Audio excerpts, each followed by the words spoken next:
জুলাই গণ অভ্যুত্থানের রাজধানীর ধানমন্ডি ও মোহাম্মদপুর এলাকায় ৯ জনকে হত্যাসহ ৩ অভিযোগে সাবেক মেয়র শেখ ফজলে তাপস ও আওয়ামী লীগ নেতা জাহাঙ্গীর কবির নানক সহ ২৮ জনের বিরুদ্ধে আনুষ্ঠানিক বিচার শুরুর আদেশ দিয়েছে ট্রাইব্যুনাল। সূচনা বক্তব্য সাক্ষ্য গ্রহণ শুরু ৮ জুন।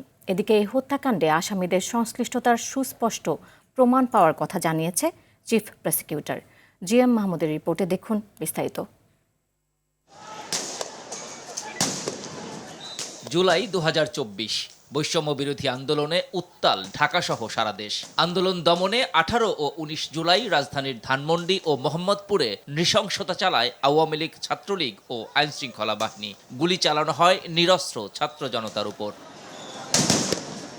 এতে নিহত হন শিক্ষার্থী মাহমুদুর রহমান সৈকত ও ফারহান ফাইয়াদ সহ ৯ জন। আহত হন অনেকে। এ ঘটনায় ঢাকা দক্ষিণ সিটির সাবেক মেয়র শেখ ফজলে তাপস ও আওয়ামী লীগ নেতা জাহাঙ্গীর কবির নানক সহ ২৮ জনকে অভিযুক্ত করে মামলা হয় আন্তর্জাতিক অপরাধ ট্রাইব্যুনালে। শুনানিতে আনুষ্ঠানিক বিচার শুরুর আদেশ দেয় ট্রাইব্যুনাল।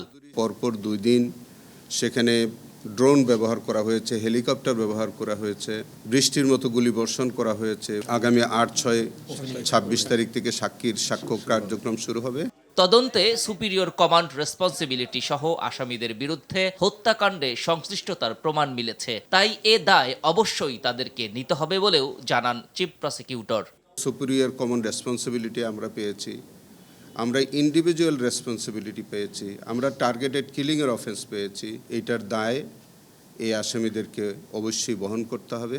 ট্রাইব্যুনালে ২০১৫ সালে বরিশালে ছাত্রদল নেতা সহ ২ জনকে ক্রস ফায়ারে হত্যার অভিযোগে শেখ হাসিনার ফুফাতো ভাই সাবেক চিফ হুইপ আবুল হাসানাত আবদুল্লাহ সহ ৪ জনের বিরুদ্ধে অভিযোগ গঠনে শুনানি করে prosecution. GM Mahmud, RTV, Dhaka.